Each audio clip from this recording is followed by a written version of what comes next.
Welcome back, folks, to this week's edition of the Friday Five. As always, I'm Scott LaFlamme, and I'm thrilled to bring you 5 new items that you might want to learn a little bit more about that are happening right here in Yarmouth. Now, one of my favorite things about doing this video series is that we get to capture all different facets of what makes Yarmouth a really special place to live, work, and to play, and this week is no different. Now, where we're at right now, Latchstring Park on the corner of Maine and Elm, is a great example of what makes Yarmouth a really special place. This was pulled together by volunteerism and lots of private generosity to bring this park up to what it looks like now, a really vibrant space here for people to connect and for pollinators to feed. So with that, sit back and relax and enjoy this week's Friday Five. We're kicking things off this week at the Public Safety Building, and I'm joined with Halen Meter, who is, in addition to a few other towns, the community resource liaison for the town of Yarmouth, and she works directly with the police department. Yes. Welcome, Halen. Thank you. Happy to be here. Tell us a little bit more about what you've got going on sort of in your professional capacity, and then talk about some other things that might be going on in the community. Yeah, definitely. So I'm contracted through Spurwink, and I am the Tri-Town Community Resource Liaison for Yarmouth and Cumberland and Falmouth Police Departments. I get to co-respond to calls with the officers and conduct follow-ups, whether that includes mental health, elderly issues, juvenile problems, substance abuse, kind of do it all and try to take follow-ups off their plates and get people in the community connected to resources and get them the help they need. September is Suicide Prevention Month. Great. So I've really focused a lot of my work this month towards that. And you know, making sure we smash the stigma of mental health and get talking about it. And there's a lot of resources and help out there, and a common one is the crisis line. Yep. 988, or you can call 911, and these guys will come and help you. Lots of things out there to get people connected to services, and that's part of my job, is to bridge the gap between law enforcement and mental health. It's amazing. It's another great example of how Yarmouth and our surrounding region are working to sort of broaden our police presence and make sure we get down to the root causes of what causes folks to break the law. So that's a really great resource. So how can folks reach out to you if they are maybe have questions, or if they want to sort of follow up on things that you offer to the folks in town? So you can either call the Yarmouth Police Department or any of the dispatch centers for that matter, and then you can call my work cell phone, you can email me, anything really that you're comfortable doing, and I'll definitely help get you connected to resources and services, and you know, figure out what you need help with. It's amazing. Well, thanks for stopping by this week, Halen. She's going to be probably a frequent flyer. She's a professional. So anyways, with that, we're going to go on to item number 2. Hey, you know, when it's this bright, it probably means bike ped safety.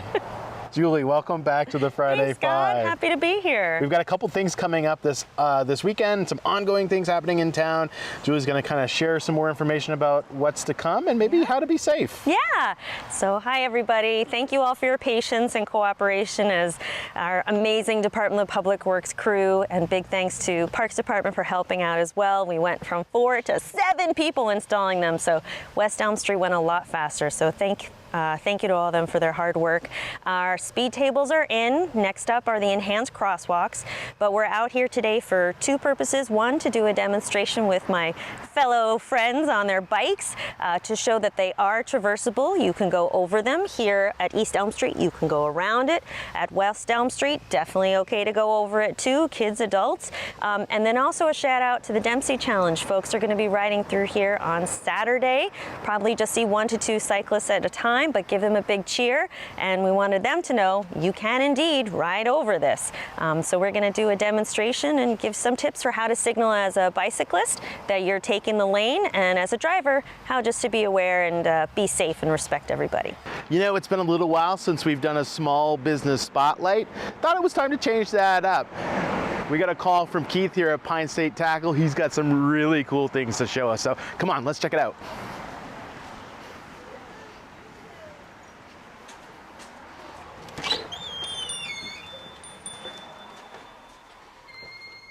I'm here with Keith Robbins, owner of Pine State Tackle, and man, There is a lot to see in here. Thanks for being a part of this week, Keith. No, I'm excited. I'm glad you're here. Yeah. So tell us a little bit more about Pine State Tackle, how you got started, and what people can get here. And it seems like just about everything. No, it's well, we're branding ourselves as Maine's bass fishing headquarters, and we started online about 3 years ago. Started off as just an online retailer, and it all basically started when I ordered 5 fishing lures from overseas.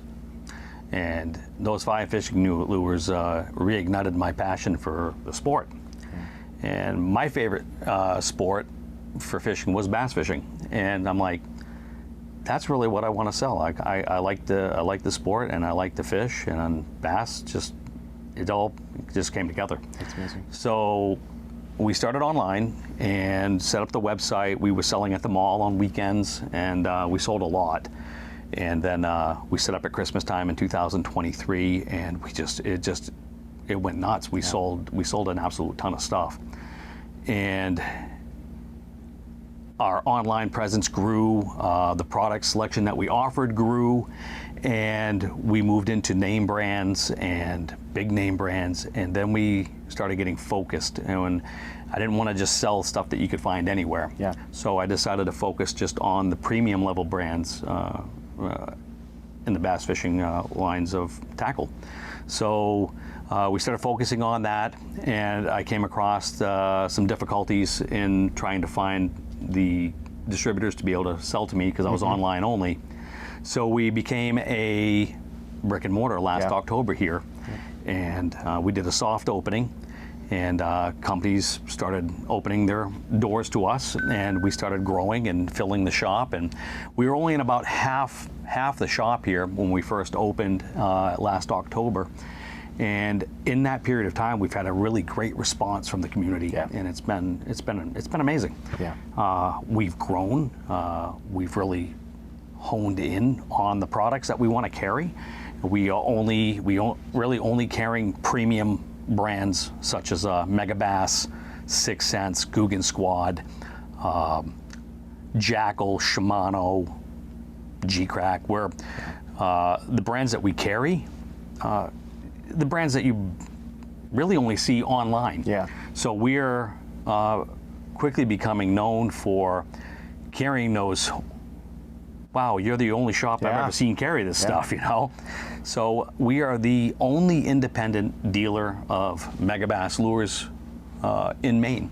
It's amazing. You'll find a smattering here and there at the big box stores, but there's just nobody else that does this. I can't imagine they have this much of opportunities here and offerings. Just amazing to see that. No, we're the largest 6 Sense fishing dealer in New England. We are the largest Guggen Squad fishing lure dealer in New England. We're the only G-Crack, they were a Japanese company. We're the only G-Crack dealer in New England. The next nearest one's in New York. Yeah. Jackal, you really don't find anywhere in any shops in Maine. It's another Japanese company.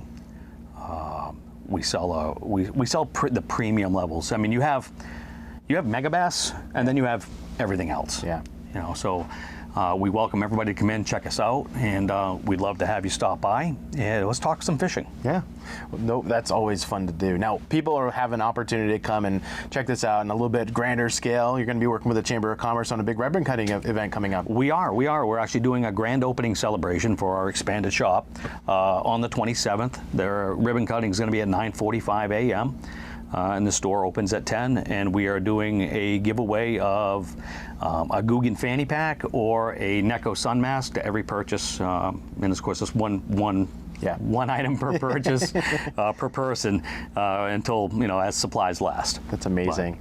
So Keith, thanks so much for participating in this week's Friday 5. If you guys haven't checked out Pine State Tackle yet, come on by. It is amazing in here. And if you don't come in, we hope to see you on the 26th? 27th at 9:45. So with that, we're going to go on to item number 4. Number 4. Speaking of tackling, I'm here with Coach Nick and members of the Yarmouth High School football team. We're having already a really phenomenal season and more wins to come, right? Yeah, absolutely. Right, guys? Yep. Yeah. So we've got a couple things going on. This is a great opportunity to highlight great things happening in the community. We want to make sure that people know when to come out, support you guys, and see some great plays on the field. But also we have a big event coming up in a couple weeks. Yeah, so a week from Friday, it's our Military Appreciation Night. We do this every year. It's a huge deal. We get people who come in. Last year we had there was like a big tank in front of the stadium. We had a flyover. A lot of the service people are involved, so it's a really cool, special event that we want to do to really support the military personnel who help keep our country safe. It's amazing. So it's going to be on the 26th. What time do things kick off? 7 o'clock is the game, and it should be an awesome home game. We have a great crowd. It's a great Friday Night Light experience. I have a really awesome team this year. We're competing for a state championship. I think we're going to be one of the best teams in Maine, and it should be a lot of fun. So let's talk to these guys, the guys who are doing all the work on the field. What do you think about the team this year? I like the team a lot this year. We're a very high-powered offense, very explosive, score a lot of points, which is great. I like that. I'm an offensive guy personally. I think we got good camaraderie. I don't know that word, but we got a big Camaraderie. You got it though. Big friendship amongst the team. A lot of us are in one big group, and yeah. I just like playing football, hanging around with the boys, competing, showing up, and yeah. I was going to say a similar thing.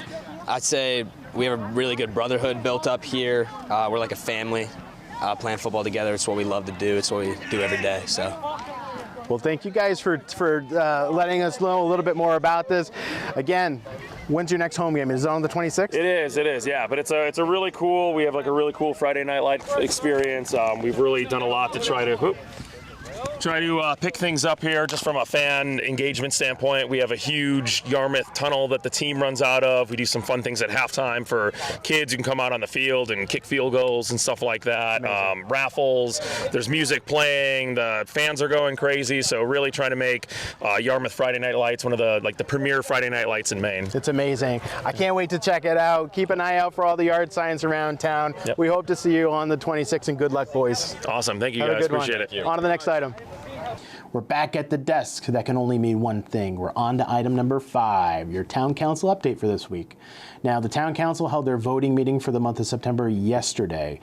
So next week, they're off. And we'll get back together for our October slate of meetings on Thursday, October 2nd at 7 o'clock in the log cabin. All meeting materials and background information will be available on the town's website next Friday. So keep an eye out for that.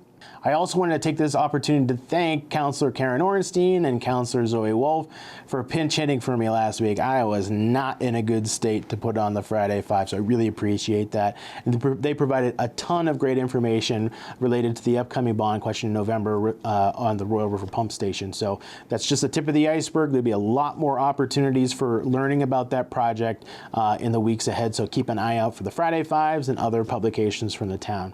As we wrap up this week's Friday 5, I want to highlight a couple of ways for folks to better learn what's going on in town. First, the town council has been holding a series of coffee with counselor events throughout the late summer and early fall. It's a no appointments necessary opportunity for folks to come and ask questions, learn about the process, and share thoughts and concerns. So again, we've run through the month of September. There's one more opportunity next Wednesday, the 24th, from 5:30 to 7 o'clock at Merrill Memorial Library. 2 counselors will be available to speak with you then. Also, if you haven't already signed up for the town's e-newsletter, I suggest you do that. It's a fantastic resource that covers department updates, program overviews, upcoming opportunities at the library, YCS, community program, the whole lot. So if you want to know what's going on, it's another great resource for you.